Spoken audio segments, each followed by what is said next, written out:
There's no real value-based care without completely understanding the person and completely understanding the experience of the person. Welcome to Season 7 of Bridge the Gap, a podcast dedicated to informing, educating, and influencing the future of housing and services for seniors. Powered by sponsors AccuShield, Align, NICMAP Vision, ProCare HR, Sage, Hamilton Captel, ServiceMaster, The Bridge Group Construction, and Solinity, and produced by Solinity Marketing. Welcome to Bridge the Gap Podcast, the senior living podcast with Josh and Lucas. A great day in our nation's capital, DC, here at the Fall NIC Conference. I want to welcome Charles and Rob to the program. Welcome to the show. Thank you, Lucas. Thanks for having us, Lucas. Yes. Well, welcome back, Charles, and a newcomer, Rob, to the show. And this is an interesting merger. It's not a new merger necessarily, but some really cool information coming out between Linked Senior and LifeLoop. And today we're going to be talking about some updates there on the merger. And then also we're going to go into resident engagement and also some value-based care. So now that the merger has taken place, what's day-to-day life for you, Charles? It's quite amazing, actually. I spent years building Linked Senior. I'm so proud to find this new and amazing home in LifeLoop. For the side note, I've always had a lot of respect for Jack York for starting IN2L years ago. In a way, he started and pioneered resident engagement, and so I'm very grateful for the work that he's done. But then this new team at LifeLoop, including Rob, obviously, is just amazing. So it's really inspiring to have some of the best to be now building what is already the leader in the category in what we think is, and obviously it is true, the hottest category in senior living.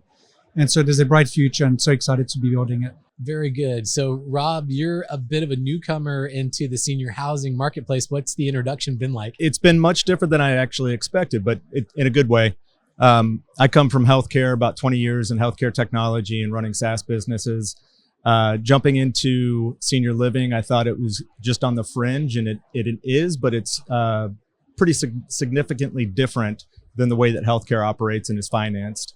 That said, we are seeing that with value-based care and the movement of the acuity levels getting higher within senior living, the need for healthcare being provided at the resident's home is important. And so it's a fun time to be here. I've been a benefactor, only being in the role for about 5 months. I've been the benefactor of the work that both Charles and, as he mentioned, Jack York, 25 years worth of resident engagement technology and building a business and building a whole marketplace for it. And so obviously the opportunity is fantastic for us, and we're just going to continue to go deeper in the resident engagement space and continue to make an impact in this market. One of the reasons that really excites us as well, me and the rest of my team, is that senior living obviously is a people's business.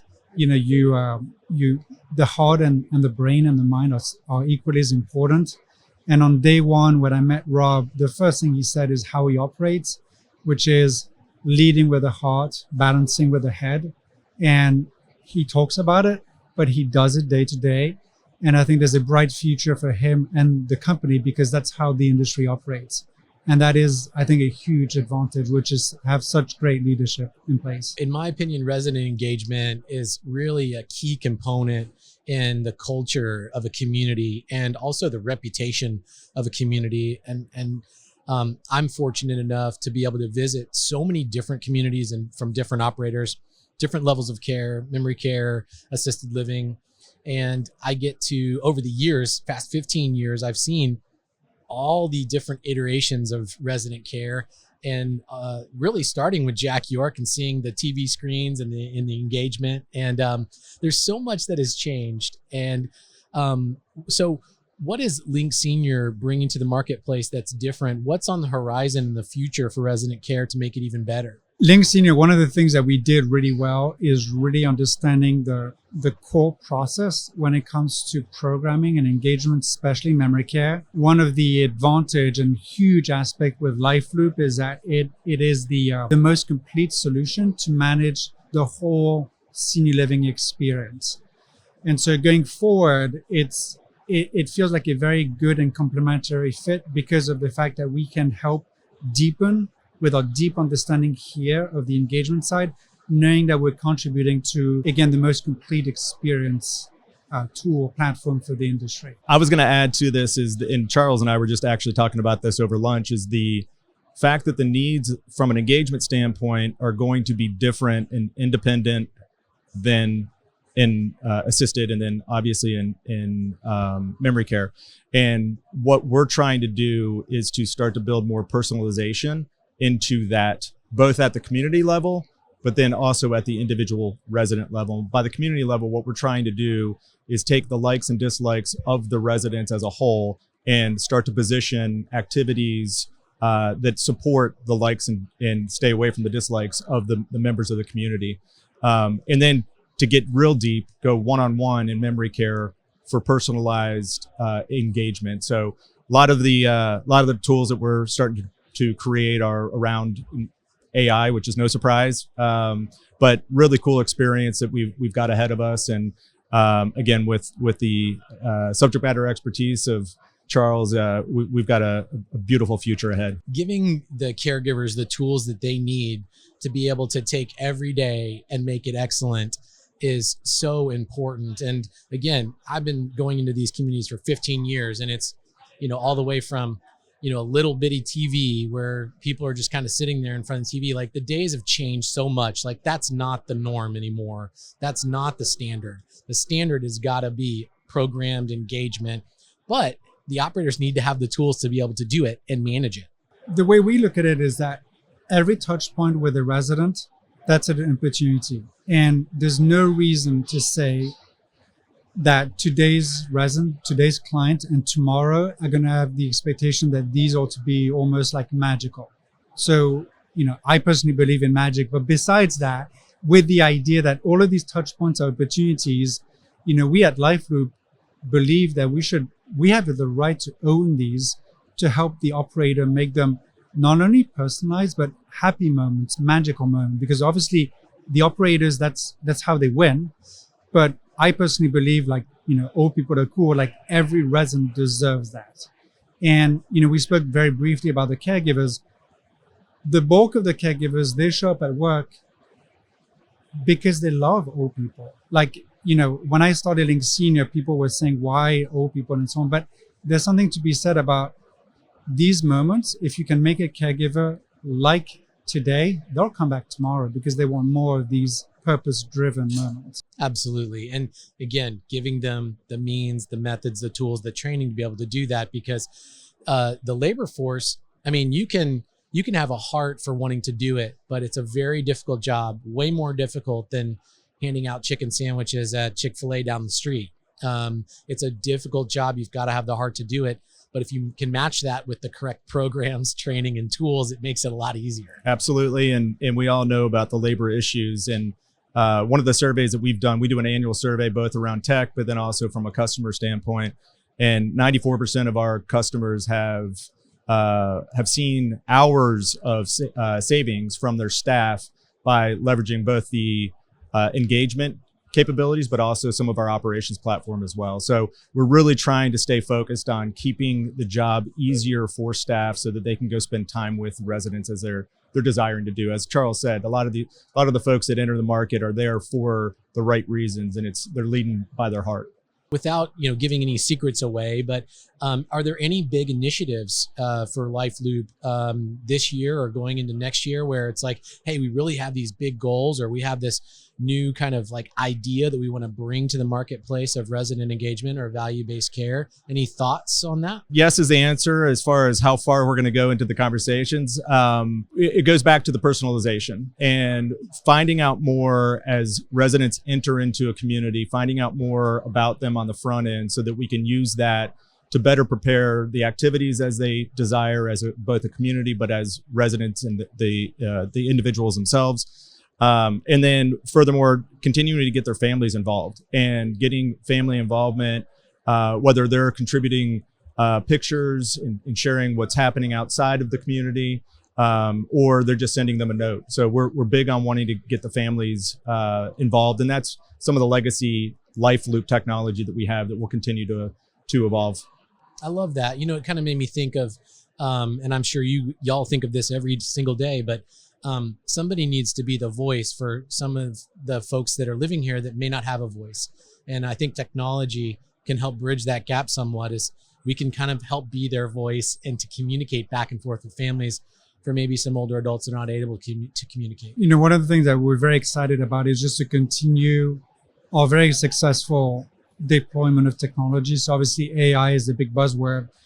We think about AI slightly differently, which is that it's just an extension of what already exists, in the sense that it's driven by business outcomes. It continuously delivers on value. It's just not once, segmented thing. It should touch everything that's being done. And again, like Rob is saying, we'll wait a little further in the year to have larger announcements. But one thing we were very excited to share also is that we're coming with a new ebook when it comes to the state of technology.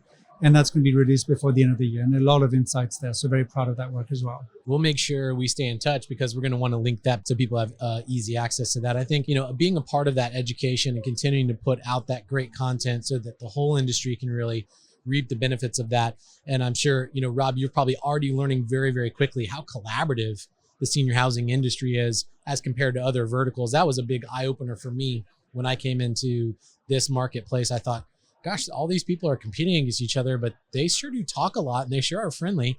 And I have learned, and you've probably learned the same thing, is that it's really the overall goal is, it's the care of the older adults, and how no one person can do it. We need everybody. Yeah, and there's enough out there, especially with the growing population aging into 65. What is it, 10 million more 65-year-olds coming in before 2030.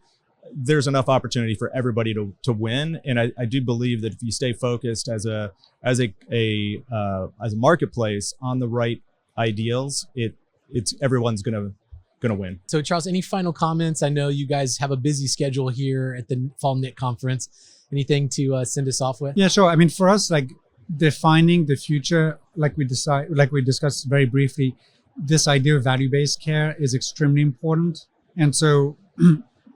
I mean, obviously, things are starting to happen now, and I find it really exciting, because this is what's going to accelerate everything for senior living. I mean, healthcare in general. But when you consider senior living, it is going to be one of the fastest aspects of our industry. And I think that there's no real value-based care without completely understanding the person and completely understanding the experience of the person.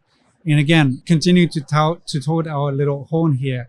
But this is where I think that Rob is bringing such invaluable insights, because he has decades of experience from the healthcare side before coming to the industry. So if you want to share anything about value-based care. Well, we've seen it before, but only 20% of the well-being of an individual is made up of clinical related items. The other 80% are typically what you would refer to as social determinants of health. We have an opportunity to play a part in that 80% for sure. In fact, we are. From a financing standpoint, or how do we help operators be rewarded in that, that's part of what the cycle that's going on right now within senior living. On the flip side, the expense and how much goes into that, about 82% goes to clinical related items, when it's only 20%. So we have 18% going towards the other 80%. We need to be able to find a way to balance that and be more proactive and preventative in healthcare. So there's a really good opportunity, and engagement is just one of those opportunities. But we feel very strongly that we're well suited for that, and to make an impact in this marketplace. I know that we're coming into the fall season, and I know everybody wants to finish this year strong, and I know we will. The demand for senior housing continues to be a big factor. The demographics are definitely compelling. And one of our big sponsors, Nick Map Vision, will be excited to get an update from them here at the NIC conference about all the new data trends in the demographics and what we are going to be seeing in the years to come. So very great to meet you, Rob. Charles, great to see you again, a Bridge the Gap ambassador, and just an awesome friend. We appreciate you. And to all of our listeners that are interested in connecting with LifeLoop, we'll put that in the comments, and then connect with us at btgvoice.com, download this content and so much more. And thanks for listening to another great episode of Bridge the Gap. Thanks for listening to Bridge the Gap podcast with Josh and Lucas. Connect with the BTG Network team and use your voice to influence the industry by connecting with us at btgvoice.com.